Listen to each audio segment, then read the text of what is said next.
8 grade अभ्यास पुस्तिका गणित कक्षा 8 और आज हम इसका अध्याय 11 लेते हैं। सीधा और प्रतिलोम अनुपात, ये M810 का चैप्टर है। तो सबसे पहले इस किताब में दिए गए में ये पाठ को पढ़ लेते हैं। ये सीधा और प्रतिलोम अनुपात को समझाने की कोशिश की गई है। ये जो है पेज 71 पर है। फिर इसका ये दूसरा पन्ना है, वो भी पढ़ लीजिए अच्छे से। और ये है, यहाँ पर कुछ उदाहरणों के साथ समझाया गया है, इसको भी अच्छे से आपको पढ़ लेना है। ये रहा पेज नंबर 72 पर, और फिर इसी का ये पेज नंबर 73 भी है। ज़रा इसको भी देख लीजिए अच्छे से। तो ये भी अच्छे से देख लेते हैं इनको और अच्छे से पढ़ लीजिए, ठीक है। अब आते हैं पेज नंबर 74 पर। यहाँ से आपका काम शुरू होता है। तो प्रश्नों को पढ़कर दिए गए विकल्पों में से सही उत्तर चुनकर लिखिए और सामने दिए गए सही घेरे को भरिए, ठीक है। ये भर देते हैं। तो x और y प्रत्यक्ष अनुपात में है तो निम्नलिखित में से कौन सा कथन सत्य है जहाँ के अचर है। तो जो सीधा अनुपात होता है, यानी प्रत्यक्ष अनुपात होता है, वो होता है दोनों राशियों का अनुपातिक रूप से नहीं लिख लें ना, और वो दोनों का मान बराबर होना चाहिए। यानी एक घटे तो दूसरा भी घटे, अगर एक बढ़े तो दूसरा बढ़े। अगर ऐसा होता है तो इसका मान स्थिर रहेगा। तो ये कहाँ पर दिया हुआ है? डी में। तो यहाँ पर डी में गोला लगा लीजिए। दूसरा प्रश्न है कि दो राशियाँ x और y परस्पर व्युत्क्रमानुपाती निम्नलिखित में से किस स्थिति के लिए कही जा सकती हैं। व्युत्क्रमानुपाती का मतलब होता है यदि एक में वृद्धि हुई है ना, जैसे x में वृद्धि हुई तो y में एक समानुपाती कमी उत्पन्न करें। मतलब दोनों का तुलना, अगर एक बढ़े तो एक घटे, एवरेज वही रहे, ठीक है। तो ये ऐसी स्थिति जो है व्युत्क्रमानुपाती संबंध कहलाती है। तो ये कहाँ पर लिखा हुआ है? ये लिखा हुआ है ए में। x में हुई एक वृद्धि, y में एक समानुपाती कमी उत्पन्न करे, बाकी तो दूसरी चीज़ों में शो कर रहा है, ठीक है। तो ये ए में आपको गोला लगा लेना है। तीसरा कह रहे हैं कि निम्नलिखित में से कौन सा विचरण अनुक्रमानुपाती नहीं है। तो यहाँ पर देखिए, चाल बढ़ने पर समय, तो चाल बढ़ने पर समय भी बढ़ना चाहिए अगर अनुक्रम है ना। तो यही वाला जो है, चाल बढ़ने पर समय घटता है, और जबकि अनुक्रमानुपाती में क्या होता है ना, चाल बढ़ेगा समय घटेगा। तो उसका जो क्या होगा, समय घटेगा तो ये किस प्रकार का कमी हो जाएगा, ये तो है ना। और इसी तरह मूलधन बढ़ने पर ब्याज बढ़ेगा, धन बढ़ेगा तो ब्याज भी बढ़ेगा। वस्तु की संख्या बढ़ने पर मूल्य भी बढ़ता है। त्रिज्या घटने पर वृत्त का क्षेत्रफल भी घटता है। तो इसका मतलब ये हुआ कि ये तीनों एक जैसा शो कर रहे हैं, ये विपरीत शो कर रहा है, मतलब ये अनुक्रमानुपाती नहीं है, अर्थात मतलब व्युत्क्रमानुपाती है। तो ये इसी में ए नंबर पर आपको गोला लगा देना है। चौथा कह रहे हैं कि यदि ए और बी परस्पर अनुक्रमानुपाती हैं तथा जब a बराबर 8 और b बराबर 12 है तो निम्नलिखित में से कौन सा a और b के संगत मानों का युग्म है। तो ये परस्पर अनुक्रमानुपाती हैं। तो देखो, ये 8 और 12 के अनुपात में चल रहा है। तो यहाँ पर देखिए, तो 5 25 25, 5 और 7 के अनुपात में है। और यहाँ पर देखेंगे तो 5 अट्ठे 40 और 15 पना 75, ये भी तो काफ़ी ज़्यादा हो गया। ये 25 तेरह 75 और 25 एकम 25, 3 और 1, यही बचता है। तो 40 और 25 यही जो है हमारा 8 और 12 के अनुपात में आ जाएगा, ठीक है ना। तो ये हमारा हो जाएगा किस में दिया हुआ है, 40 और 75 है ना, ये 40 75 सी में आ जाएगा। और मतलब ये 12 से थोड़ा सा ऊपर आया, ये 5 अट्ठे 40 और 12 पंचे 60, यानी उसके 12 से थोड़ा सा ज़्यादा ही है अनुपात में, तो लगभग अनुपात तो उतना ही आ रहा है। इस और ये इनमें क्या इतना आ रहा है, 5 अट्ठे 40, 5 पच्चे 8 और 5, तो यही सी जो है सबसे संगत इसका मानों के बराबर है। 15वां देख लीजिए कि 5 मीटर ऊंचे एक बिजली के खंभे की छाया 10 मीटर है। सामान्य स्थितियों में उस पेड़ की ऊंचाई क्या होगी जिसकी छाया 15 मीटर है। तो जी इसको हल करके देखेंगे इसी उसमें के हिसाब से, तो ये 21 मीटर निकल के आता है। तो ये किस में दिया हुआ है, बी में, तो बी में गोला लगा लीजिए। अब आ जाते हैं यहाँ पर कि यदि मानचित्र पर 1 सेंटीमीटर वास्तविक दूरी 18 किलोमीटर को निरूपित करता है, तब तो उसी मानचित्र पर 12 सेंटीमीटर यह किस वास्तविक दूरी को बताएगा। तो ये संबंध कैसा नज़र आ रहा है,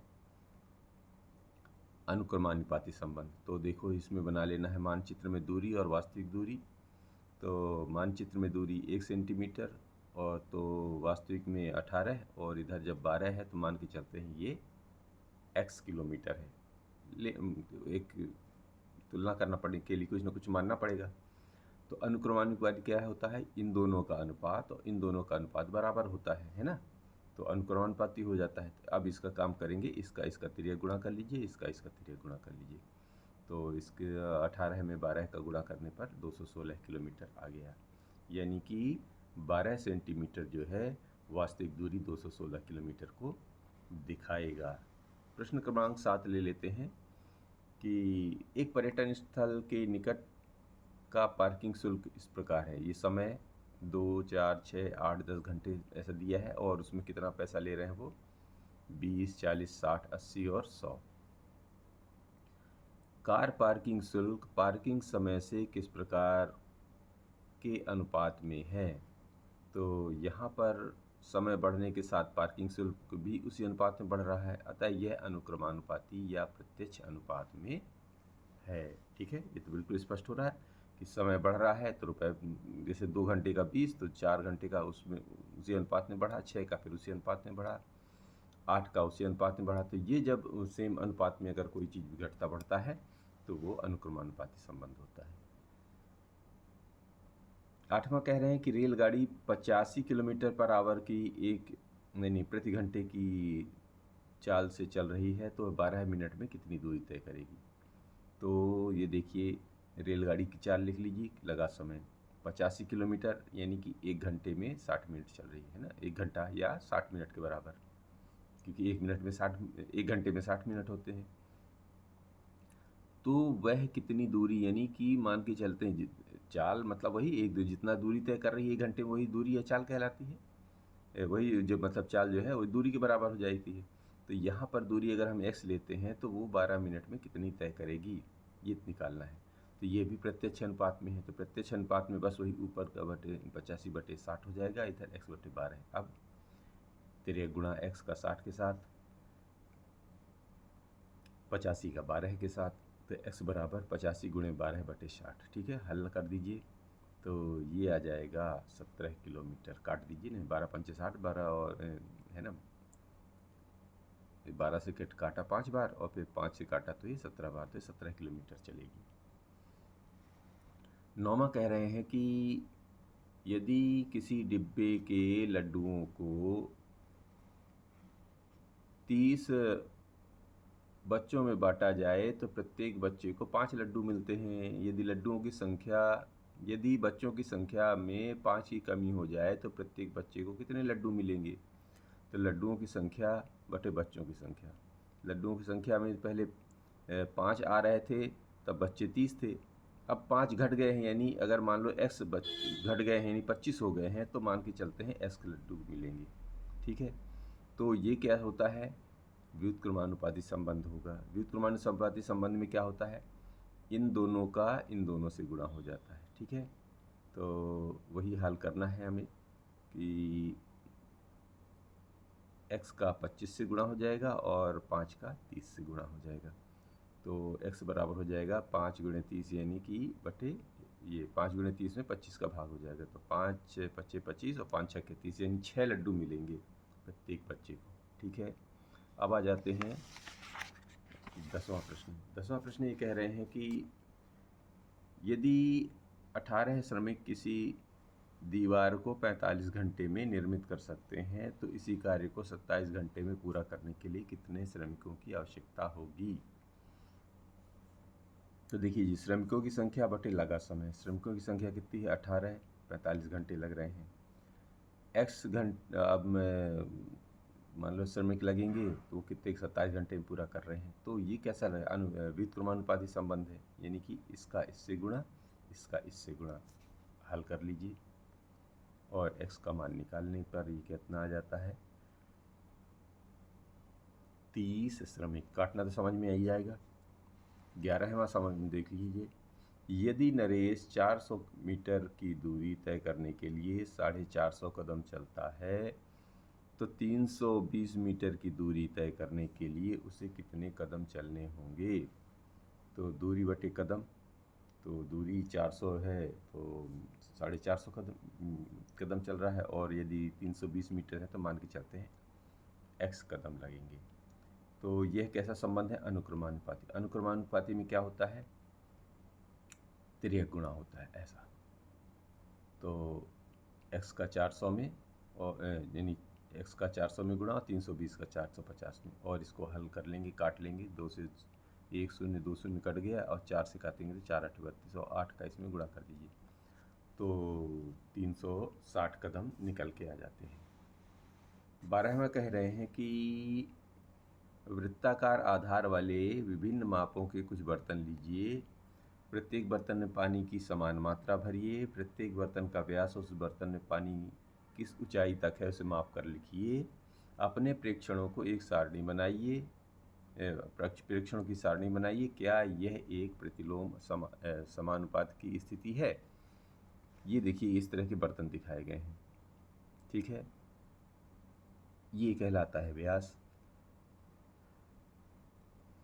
और ये ऊंचाई, ये व्यास, ये ऊंचाई, ये व्यास, ये ऊंचाई, ये अलग अलग लिए हैं, आप और भी बढ़ा सकते हैं। ठीक है ना। तो यानी कि व्यास बढ़ाएगा तो ऊंचाई में कितना पानी आएगा। तो देखिए यहाँ पर हम लोगों ने जैसे मतलब पतला बर्तन है तो वो पानी नहीं करना है, बर्तनों के अलग अलग साइज में लेना है। तो यहाँ पर लिखना है कि आपके बर्तन का व्यास कितना है, तो पानी के स्तर की ऊंचाई। अगर व्यास कम है, ऊंचाई ज़्यादा है ना, तो पानी थोड़ा सा ज़्यादा ऊंचाई पर जाएगा। व्यास बढ़ाएंगे तो ऊंचाई नीचे की तरफ आएगी, क्योंकि पानी तो नहीं बदल रहा, पानी सेम है। यानी कि जितना जितना व्यास बढ़ाएंगे, यानी चौड़ा बर्तन होता जाएगा, तो ऊंचाई की मात्रा का घटती जाएगी। तो चलिए देखते हैं क्या पोजीशन है। तो पानी के स्तर की ऊंचाई नापते हैं। तो अगर 6 सेंटीमीटर बर्तन का व्यास लिया है तो यहाँ पर अगर पानी 10 सेंटीमीटर पर आ रहा है, ठीक है। अब व्यास बढ़ाया, वो 8 सेंटीमीटर का लिया, तो ये कितना हो जा रहा है, तो इसकी ऊंचाई थोड़ा सा गिर गई, यानी यहाँ पर 8 आ गई। अब व्यास थोड़ा सा और बड़े चौड़ा बर्तन लेते हैं तो पानी तो उतना ही मात्रा है, तो ये पानी थोड़ी सी और गिर गया, मतलब हाइट और कम हो गई। और चौड़ा बर्तन लिया तो हाइट और कम हो गई। तो इस प्रेक्षण से क्या पता चलता है? इस प्रेक्षण से पता चलता है कि जैसे जैसे बर्तन का व्यास बढ़ता जाता है, पानी के स्तर की ऊंचाई कम होती जाती है। ठीक है। हाँ, यह एक प्रतिलोम समानुपात की स्थिति है। प्रतिलोम समानुपात का मतलब ही है कि अगर एक राशि बढ़ेगी तो दूसरी राशि घटेगी, और यानी ठीक है, उसी अनुपातिक रूप से बढ़ेगी तो उसी अनुपातिक रूप से घटेगी। तो 13वां प्रश्न ये कह रहे हैं कि किसी स्कूल भवन की पेंटिंग के लिए हल्का गुलाबी रंग करवाने की योजना बनाई गई है। इस कार्य के लिए लाल सफ़ेद रंगों को मिलाकर हल्का गुलाबी रंग बनाया जाना है। दिए हुए मिश्रण में से निश्चित करें कि कौन सा हल्का गुलाबी रंग का शेड है। देखिए जी, लाल रंग में सफ़ेद मिलाएंगे तो वो तो गुलाबी बनेगा, पर कितना, कोई गाढ़ा बनेगा कोई कम। देखिए इसमें क्या कर रहे हैं, लाल रंग के 3 डिब्बे तो 2 सफ़ेद, ये भी गुलाबी बनेगा। लाल रंग आधा और आधा गुलाबी रंग, लाल आधा आधा सफ़ेद, तो भी गुलाबी बनेगा, पर थोड़ा सा और कम बनेगा, मतलब कलर थोड़े चेंज होंगे। फिर 2 लाल डब्बे में 3 डब्बा सफ़ेद मिला देंगे तो और थोड़ा सा कम मात्रा में गुलाबी हो जाएगा, लेकिन गुलाबी तो रहेगा। अब हल्का किसे बोलेंगे ये तो आप तय करेंगे। अब एक डिब्बे को लाल को 4 डिब्बे मिला रहे हैं तो बिल्कुल एकदम गुलाबी तो दिखेगा, बिल्कुल मामूली। अब वो कह रहे हैं कि हल्का गुलाबी। अब हल्का आप इसको मानते हो कि इसको मानते हो कि इसको, जिसको भी मानते हो, लेकिन वो ये कह रहे हैं कि यदि एक पात्र में 1 लीटर पेंट है तो भवन बनाने के लिए 180 लीटर पेंट की आवश्यकता है, तो हल्के गुलाबी रंग से पेंट कराने के लिए प्रत्येक रंग के कितने पात्रों की आवश्यकता होगी। यदि मैंने इसको लेना है तो क्या करना पड़ेगा, देखिए जी, 1 2 3 4 5 डिब्बे कुल हैं, यानी 1 1 लीटर के 5 डिब्बे हैं, और तो इनका अनुपात निकाल लिया जाता है। जैसे 3 लाल रंग हैं तो लाल रंग का अनुपात इधर निकाल लीजिए, इधर सफ़ेद रंग जितने लगेंगे तो इधर अनुपात, और फिर ये जो गुलाबी रंग बनता है वो उसका जो है 180 में से निकाल लेना है कितना अनुपात आएगा। तो देखो जी, इसमें पहले को देखते हैं कि अगर इस रंग का गुलाबी, गुलाबी तो सारे बन रहे हैं, पर अब हल्का किसको बोलते हो आप, तो उसके लिए 4 के चारों हल करिए, और फिर जो आपको समझ में आए तो उतने ही उतने डब्बे खरीद लेने हैं। ठीक है, तो देखिए 3 लाल 2 सफ़ेद 5 डिब्बे, तो 5 नीचे रहेगा, तो 3 लाल का अनुपात निकालते हैं किससे, 180 डब्बे में से निकालना, मतलब कुल 180 हमको चाहिए। तो ये काटेंगे 36 बार, 36 का इसमें गुणा करेंगे तो 108, यानी 108 लाल डब्बे आ गए। तो सफ़ेद कितने आएंगे, तो चूँकि 2 वाइट थे तो 2 का 5 में भाग देंगे और इसका हल करेंगे तो ये इसमें आ गया 72 डिब्बे। यानी कि अगर ऐसा गुलाबी चाहिए, यानी जैसे ए टाइप का कह रहे हैं, तो इसके लिए 108 लाल डिब्बे लेने पड़ेंगे और 72 सफ़ेद डिब्बे। अगर ऐसा वाला गुलाबी ले रहे हैं जिसको अगर बोलते हैं हल्का, तो इसके लिए क्या करना पड़ेगा, देखिए कुल डिब्बे हैं 6, तो 6 का हो गया। 3 लाल का अनुपात निकाल लीजिए, तो 3 लाल का 6 से अनुपात आएंगे तो ये लाल आ जाएंगे 90। ठीक है, 180 का क्यों गुणा कर रहे हैं, क्योंकि 180 डिब्बे चाहिए, और 6 कितने में है, 3 में से, मतलब 6 में से 3 लाल हैं 3 सफ़ेद, तो लाल का निकाल रहे हो तो लाल में 3 का भाग देंगे। यही हाल सफ़ेद में है तो सफ़ेद भी 90 आ जाएगा। ठीक है ना, तो दो अगर ऐसा बना रहे हैं तो 90 लाल 90 सफ़ेद डिब्बे लेने पड़ेंगे। अगर ऐसा वाला गुलाबी ले रहे हैं तो इसमें कितने हैं, 2 लाल 3 सफ़ेद, यानी 5 में से निकालना है, तो 5 में से निकालेंगे तो 2 लाल का निकाल लेंगे, तो ये 72 डिब्बे आ रहे हैं। और 3 सफ़ेद हैं तो 3 सफ़ेद का निकालेंगे तो ये 108 डिब्बे आ रहे हैं, यानी 72 डब्बे लाल और 108 सफ़ेद मिलाएंगे तो 180 डब्बे जाएंगे। तब इस कलर का जो गुलाबी बनेगा, मतलब इससे जो बनने वाला गुलाबी होगा वो हल्का। और अगर कह रहे हैं और एकदम कम वाला, यानी कि 4 डिब्बे वाइट और 1 लाल वाले में, तो कितना आएगा, तो 5 डिब्बे अभी भी हैं इसमें, यानी गुलाबी के। तो 1 में 5 का अनुपात का निकालेंगे तो 36 डिब्बे लाल लगेंगे, और 4 वाइट का 5 से अनुपात करके 180 बनाएंगे तो इसमें आ रहे हैं 144, यानी 36 लाल डिब्बे में सफ़ेद 144 डिब्बे का पेंट मिला देंगे तो हमको 180 डिब्बे बन जाएंगे गुलाबी के। अब आप देखिए सारे बन गए, हमको ये डिब्बे निकल आए। जिस कलर का गुलाबी चाहिए उस कलर का गुलाबी बना लीजिए, क्योंकि गुलाबी के शेडेड हैं, ये सारे अलग अलग शेड हैं। ये बात समझ में आ गई होगी। 14वें कह रहे हैं कि 5 व्यक्ति एक घर की पुताई करने में 6 दिन का समय लगाते हैं। कार्य प्रारंभ होने से पहले 2 व्यक्ति बीमार पड़ जाते हैं। अब कार्य को पूरा करने के लिए कितने दिन लगेंगे। एक ही दिन में पुताई करने के लिए कितने व्यक्तियों की आवश्यकता होगी। व्यक्ति लेते हैं यहाँ और दिन की संख्या लेते हैं, तो 5 व्यक्ति 6 दिन।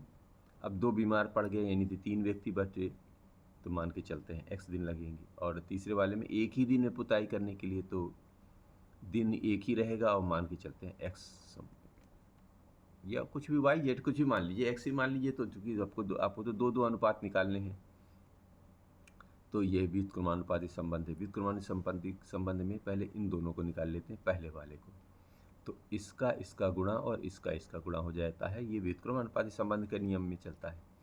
तो 3 का x में गुणा और 5 का 6 में, अगर हल करेंगे तो 10 दिन आता है। अब इन दोनों का निकाल लेते हैं दूसरे वाले में। यदि एक ही दिन में करना है तो एक ही दिन में फिर वही हाल हो गया, तो x का 1 में गुणा और 5 का 6 में, तो यानी 30 व्यक्ति लगाएंगे तो एक दिन में काम हो जाएगा। ये बात समझ में आ रही है। अब 15वां ये कह रहे हैं कि रहमान तीलियों या डंडियों का प्रयोग करते हुए एक पहिया बना रहा है। वह समान तीलियां इस प्रकार लगाना चाहता है कि किन्हीं भी क्रमागत तीलियों के युग्मों के बीच के कोण बराबर हैं। सारणी को पूरा करते हुए निम्नलिखित प्रश्नों के उत्तर दीजिए। ये देखिए जी, तीलियों की संख्या बनाई गई है और उनके बीच का कोण जब 4 है तो 90 डिग्री का कोण बन रहे हैं। 5 और 5 कितने हो गए, 3 3 6 6 है तो 60 डिग्री का बन रहा। कैसे? अंदर के तीन समस्त कोणों का योग तो कितना है भाई, ये तीली अंदर बढ़ाते जा रहे हैं तो 360 डिग्री ही रहते, पूरे चक्री तो 360 डिग्री के होंगे। तो 360 डिग्री को 4 भागों में यानी 360 डिग्री का कोण बनेगा। तो 9 4 हैं तो 9 चौके 36।